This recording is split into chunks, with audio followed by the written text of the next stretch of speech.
Different's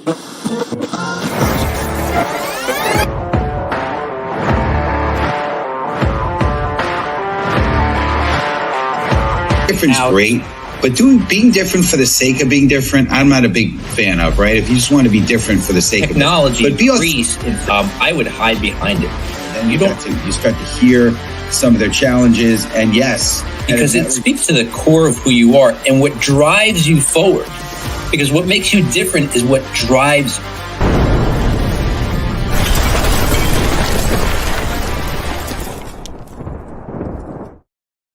All right. Good afternoon, everybody. Welcome to the Master Connector Show.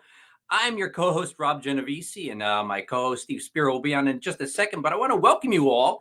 And if you're just tuning in for maybe the first or second time, understand we're coming at you every Wednesday live, 1 p.m. Eastern time. And we've always got great guests. You're going to want to know who's coming up. And so what I'm going to do is I'm going to put the website right here, masterconnector.show. Go to masterconnector.show.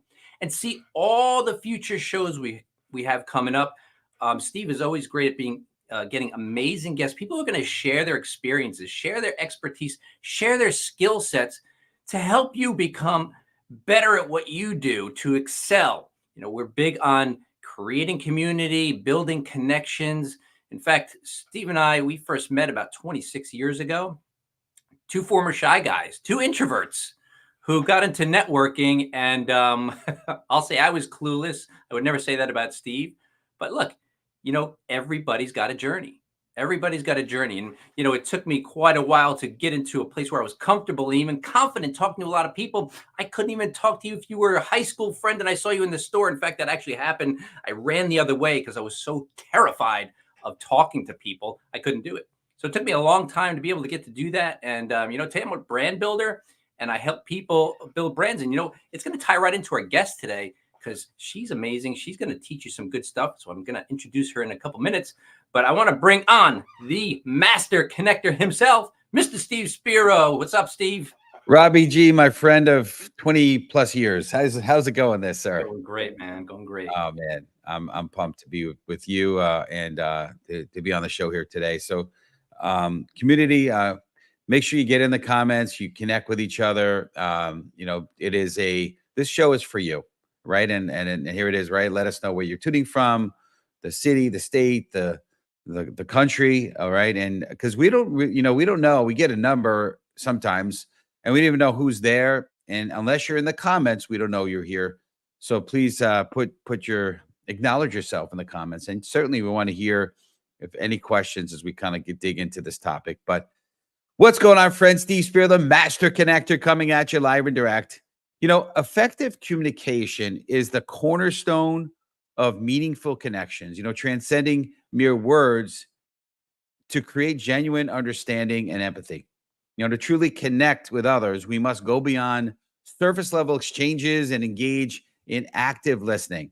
I love that, right? Just listening and, you know, not listening, you know, connecting and listening to understand versus listening to be understood or to be heard, right? You know, and to truly connect with others, you know, it also means reflecting and responding with authenticity, right? Super important. Big part of the show today is about authentic connection, right? And so this involves not only hearing the words spoken, but also sensing the emotions and intentions beyond them. That's key. That takes some skills. It's taken me a while to kind of get there, right? But I've learned a lot over the years, and I've got some incredible mentors, and I love sharing about this on stage into how to really connect. That's why I'm not the master networker, master connector, right? You know, when we communicate with the intent to connect, we bridge gaps and foster relationships that are built on trust and mutual respect. You know, it's about creating a space where people feel heard and valued, which in turn encourages openness and collaboration, right? This approach transforms interactions into deeper, more meaningful, more impactful connections that can lead to lasting partnerships and support. You know, as someone who speaks on stage about the power of connection, I emphasize how vital it is to master this skill for personal and professional growth. You know, by focusing on connecting through communication, we lay the groundwork for more meaningful and effective relationships. Ultimately, it's through these connections that we can truly understand and inspire one another's. So if you're ready from my man, Mr. Rob G, to introduce our incredible guest today, type in the hashtag in the comments, hashtag let's go. And Robbie G, I'll pass it to you, sir. Appreciate it. All right. Thanks, Steve. Appreciate it. All right. So like I said, we have amazing guests coming on the show, and today is no exception. Catherine S. O'Donnell is a dedicated brand visibility coach committed to empowering entrepreneurs. She specializes in enhancing brand presence and attracting ideal clients. She crafts meticulously designed strategic branding initiatives. That sounds intense and awesome, and I love that. With her expertise as a communications consultant, Catherine excels in creating tailored communication strategies that effectively communicate brand messages and engage target audiences. Please welcome to the show, Catherine S. O'Donnell. What's up, Catherine? Hi. How are you both?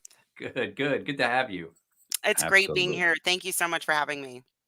That's awesome. It's our honor to have you on, Catherine, for sure.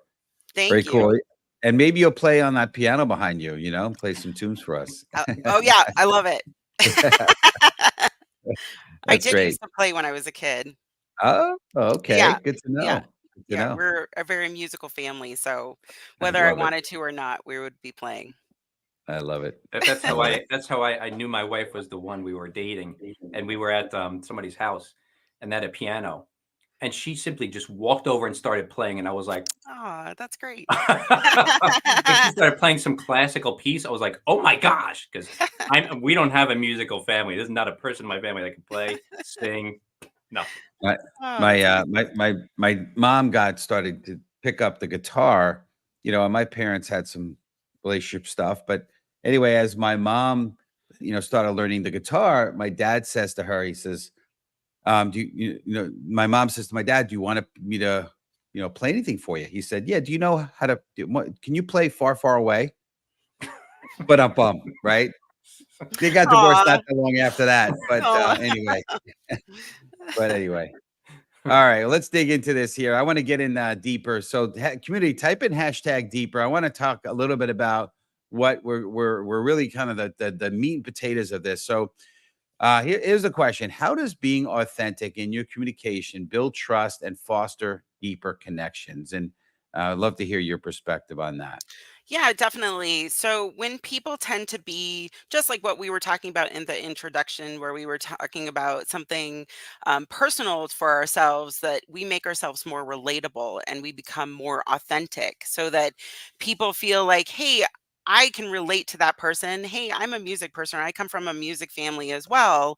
And it just allows people to feel like they're more connected to you and that they want to be able to get to know you a little bit more, and it builds that trust that a lot of times that everything is so virtual now that it's really hard to get to know people and connect with people. Absolutely. Yeah. So true. So and when I talk to people, it's interesting. I had a call yesterday, towards the tail end of the day, and the guy on the call, nice guy, but you could just tell he was like super tight-lipped. Like I said, I'd love to hear your story. And his story was like 3 sentences. And I'm like, that's pretty interesting. He just went pretty much right to his career. And I'm like, so in other words, you got out of the, and I said this with a smile, with hopefully good people skills. So you got out of the womb, and then now you're this. Is that what happened? Well, and the truth is he was expecting the call to be sort of this pitch slapping thing, where I was going to pitch him, and I wasn't. I'm just connecting. And, it's funny, as I shared my story, the barriers came down, right? Because I start to share some of those vulnerable things. And at the end, we were smiling, and he admitted to me that he was a bit guarded because, he's used to getting pitched. So, being able to share, not intimate, more personal things, barriers can come down for sure. Yeah, I've done the same thing when I first started out. I was I went full-time business in 2019, and really not knowing how to network, how to connect with people. But sometimes you just have kind of a bent towards things, and I didn't know what to say, so I would simply tell people my story of how I got to be a brand builder. And the story itself, because I didn't start out to be that. I started out as I have a degree in graphic design. I started out as a website and design company. I shifted towards strategic thinking to sell design. And then eventually I discovered brand strategy, which is now my passion, and has been for a bunch of years. But I would just simply tell them a story how I came to do it. And they would always go, wow, what a great story. Now, it's not a great story. I just learned to tell it in a very Right. compelling way. It's not Right. like it's whoa, but people would remember it. And that was Right. the thing, like you were saying, Catherine, that's connecting. You just tell the story. Well, and also people don't have as much patience as they used to. And so I think a lot of people go into their storytelling as if people don't want to hear it, which is too bad because we all want to hear it. It's just a way of mastering how you tell it. And just like what you were saying, Rob, and it might be more shortened, it might be more succinct, but it really helps to be able to just even when you're networking, tell your story over and over again in different ways so that you can see how your story resonates best with you and with others. Absolutely. That's a great point. And I think the other thing is how you frame it and how you set it up, right? So, Mhm. you know, if you say something to the effect of, "Well, I could best to answer that question by telling you my story, tell you a little bit of my story." I think otherwise people think like, "I just asked him a straight question. He's going in this tangent," right? So you got to Mhm. kind of like set it up a little bit. But I love that. So Yeah. so the flip side of us speaking is obviously listening, and I want to talk about improve because a big part of the show is self improvement and improving and leveling up our skills. So, community, type in hashtag improve, and I want to ask you this question, Catherine. Can you describe how active listening can improve the quality of your interactions and the strength of the relationships? Definitely. So, active listening allows you the opportunity to be empathetic, to be compassionate. So, for instance, if you have employees and they're trying to tell you something over and over and in many different kinds of ways, and if you're not listening to them, they're just going to be like, you know what, I'm out. Like, you really need to be able to be empathetic to them, and everybody has something going on. And if they're trying to explain what's going on and nobody's listening, then that makes them feel like they're not heard. And that is really an important factor of communication is if you are trying to speak, you want to be heard and you want people to hear you and to understand where you're coming from.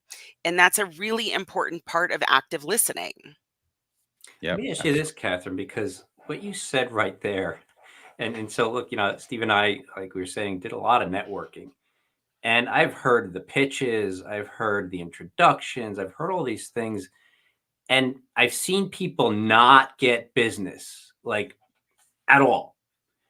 And they're going, "Oh, this networking thing doesn't work." Hmm. And I'm like, "How do you tell somebody you're not connecting?" Like, what do you do, Catherine, when you see that? I mean, obviously, you hope that people come to you and say, "Hey, look, I'm not really sure how to connect. You're the master. Can you teach me?" But do you ever tell anybody? Can you help somebody who doesn't see it?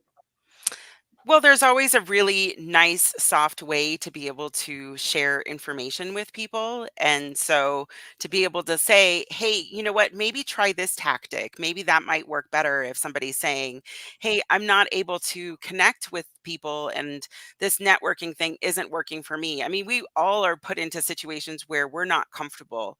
And some of those are networking for people, whether it's in person or it's online, but if somebody's saying, "Hey, it's not working for me," then as experts, if you know how to connect with people, you can easily just say, have you tried this? Have you tried that?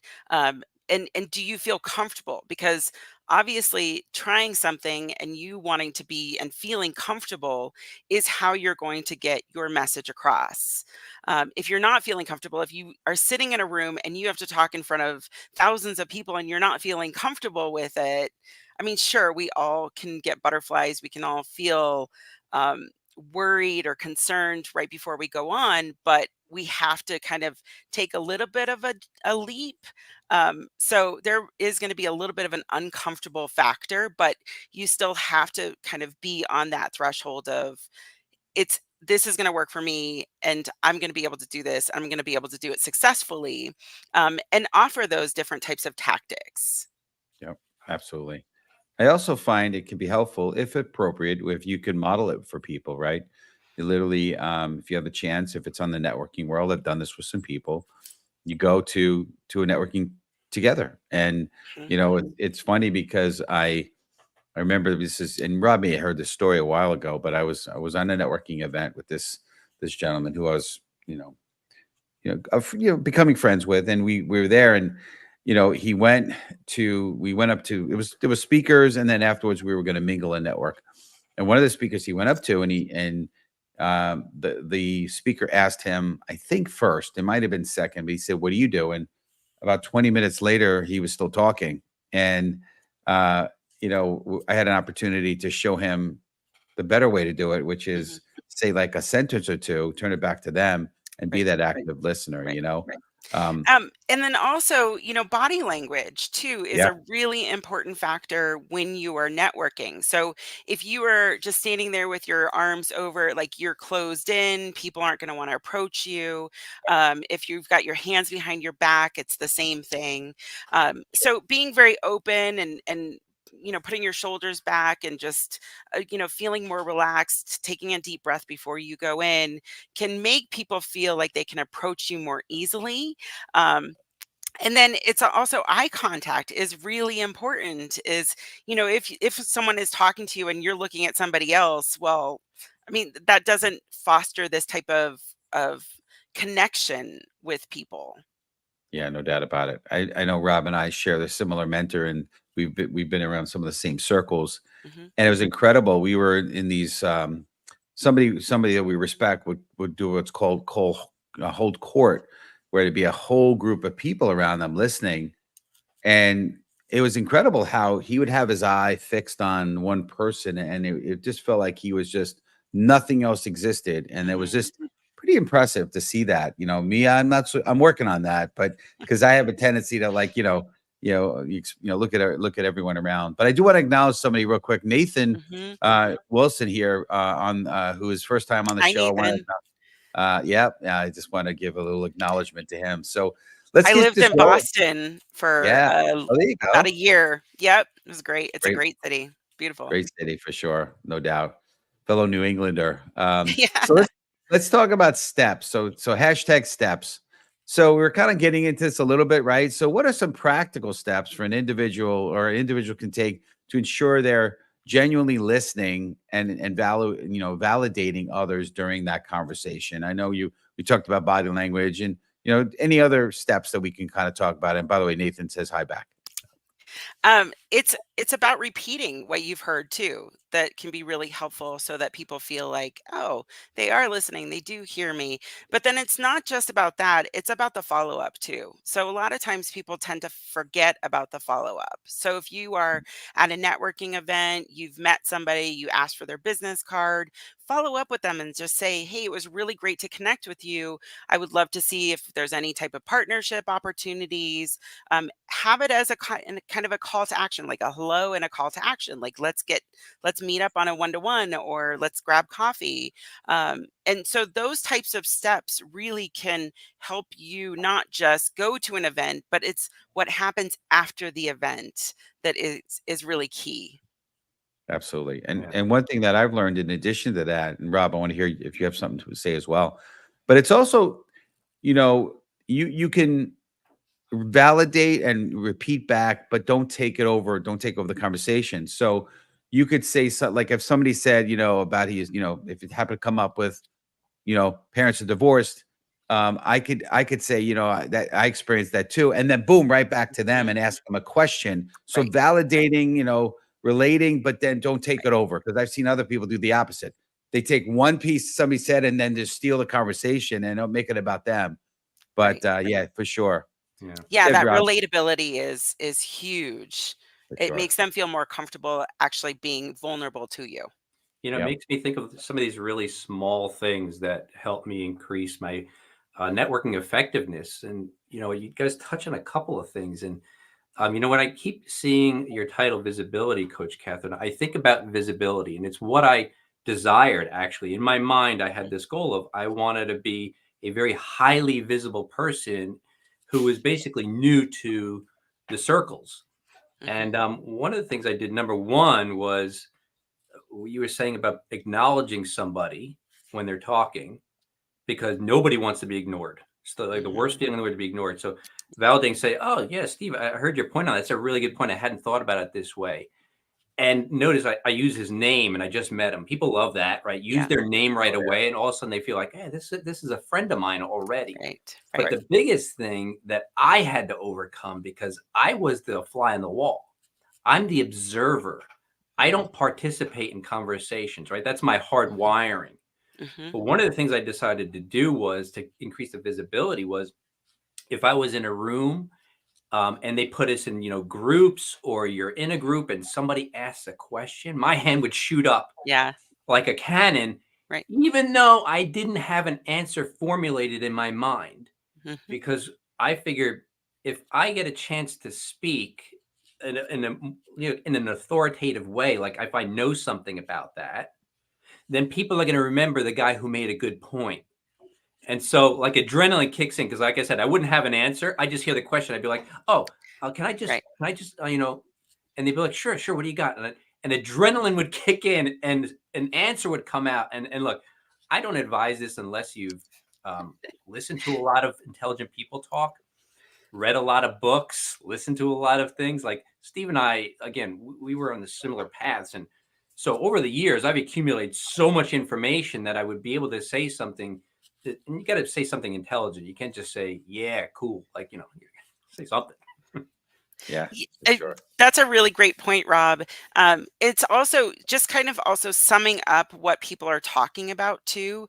So when you are the first one to raise your hand and just say, "I think this is a great point, and the reasons are," and then start going into the reasons why you think it's a really valid point, or somebody's brought up something that is helpful to kind of reiterate, so that other people can hear it, but from a Mm. different voice. And then just say that you're backing it is I really love that. helpful. That I Awesome. like that idea because similar to Rob, I'm an observer too, and so here's the challenge. Like I know I need because leaders, you read all the self development books. You're supposed to speak up. You're not supposed to be right. And but my kicks in. I just want to observe. I love that, but then my concern is I'm gonna get a little stuck when they call on me. So I love what you just said because then you could validate it, it buys you some time to formulate, Yeah. and then you kind of boom. So Right. I'm gonna steal that. I want to acknowledge Yolanda, by the way, incredible community member of the team here, and she says it's important to let the speaker finish their thoughts before responding. So we Hmm. appreciate you, Yolanda. As always, you're amazing. So hey, there's a buzzword out there, you kind of hear it a lot nowadays. It's almost become cliche, but it's EQ, right? Emotional quotient, right? Versus IQ. And so here's the question. So community, type in hashtag EQ. But here's the question, how does emotional intelligence contribute to managing and responding to emotions in a way that enhances communication?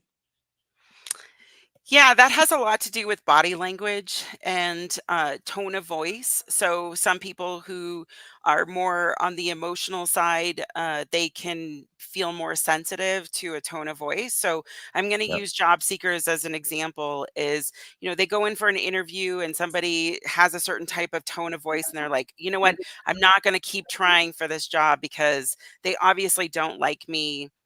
Their body language was making me feel that way. Their voice was making me feel that way.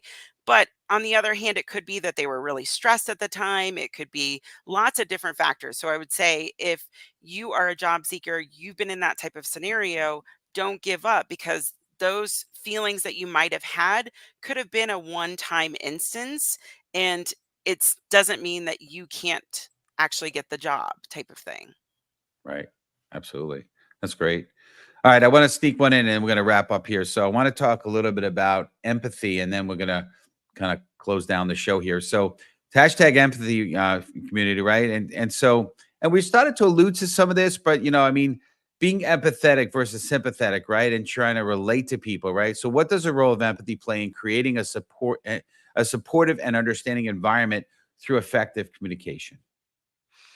Yeah, so it allows you to be able to connect with people and make you feel what they're feeling. You're empathetic to whatever they're facing right now, and that makes you feel more connected. That makes them feel more connected, and an opportunity to have more of a solid relationship.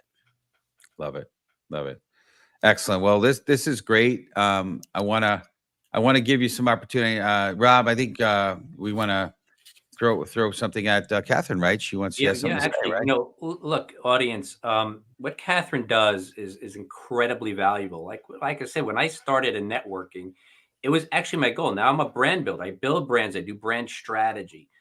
And so when I was networking, what did I want to do? I wanted to get visibility because the hardest thing to do these days on social media, as well as in person, by the way, it's hard to get noticed in a room of 25 people, right? Because everybody's meeting everybody. And so you tend to get lost in the shuffle sometimes. So I was like, I want to be famous in these circles, right? But highly visible. So, this is what Catherine does. So, Catherine, I believe you have a giveaway for our audience. I do. So anybody that's listening today to the Master Connector, I will give you half off for a one-on-one with me. You could be a job seeker, you could be a business person, solopreneur, you could be a nonprofit and a business. So just make sure that you send me a direct message. I've put my LinkedIn profile on here, and connect with me. Send me a message and just say Master, and I will give you a half off. Love it. That's great. We appreciate you. Well, we appreciate you having you on the show. You brought some incredible value. Could you tell us the best way beyond, I mean, LinkedIn, obviously, but any other way that the community can reach you? And if there's any closing comments you want to Yeah, share with the thank you. community? I'm also on Facebook, and so you can reach me there through OP Creative Communications, OP Creative Comms on Facebook. But yeah, if you are looking to increase your visibility, whether you are a individual, a business, or a nonprofit, and you're just feeling stuck, you need people to be able to find you and to give to you or support you, then contact me. I'm happy to help. Awesome. Appreciate that. Rob G, I'll pass it to you, sir. And Catherine, we just appreciate you. The community loves love what you had to say today. Thank Thank Yeah. you you. so much. Thank you for Thank you for joining us, having Catherine. me. This has been Thank amazing. you. All right. We'll see you soon. Wow, good stuff. And listen, audience, I'm hearing what Catherine does in terms of visibility. And, whenever I hear her talk about, or anybody talk about stories, stories are very powerful. And Steve wrote his story down somewhat in the form of a book. We want you to be able to read the thoughts of people who have overcome to win, to succeed, to accomplish. Now, I know Steve will tell you he hasn't hit his goals yet. Few of us have because we're always setting new ones. That's the key. You hit some goals and you set new ones. But we want you to pick up Steve's book, The Tao of a Master Connector. I'm going to put it in the chat shortly. The way an introvert became a master connector. You want to be a master connector. Now, this means that you're able to walk into any room, whether it's virtual, whether it's in person, and be able to connect with people by gaining visibility and being remembered. So I'm going to put it in the chat now. Pick up Steve's book. I read it. Fantastic book. I appreciate you writing that book, Steve, because people need to know that there's an overcoming story. I appreciate that. And I know you're at some point got a book you're going to be getting out soon as well. So can't wait for yours. But yeah, listen, it's been great. And, a big part of why I love being on stage is because I have the ability to make an impact and really, you know, value for people. So again, community, we just appreciate you. Thank you. We're glad you're here. That we're here for you. We don't make money on this, but we certainly appreciate you. So make sure tune in next week, August 21st. You're going to get to hear the Steve and Rob show. Okay, we're going to talk about building authentic influence. All right, so it's going to be great. Normally we have a guest on. We wanted to kind of come at you just live and direct, just Rob and I. So we're going to have a great time bantering back and forth and sharing our knowledge and experience. So don't miss it. Go to masterconnector.show for that, as well as if you're interested in sponsoring an episode, go to masterconnector.show and see how that would work for as well. So again, we appreciate everybody. I want to close with a a little bit of a story. I've been doing this lately. So, after losing her job during the Great Recession, Elizabeth Gilbert, the author of Eat, Pray, Love, turned to writing and shared her personal journey of self-discovery and resilience with the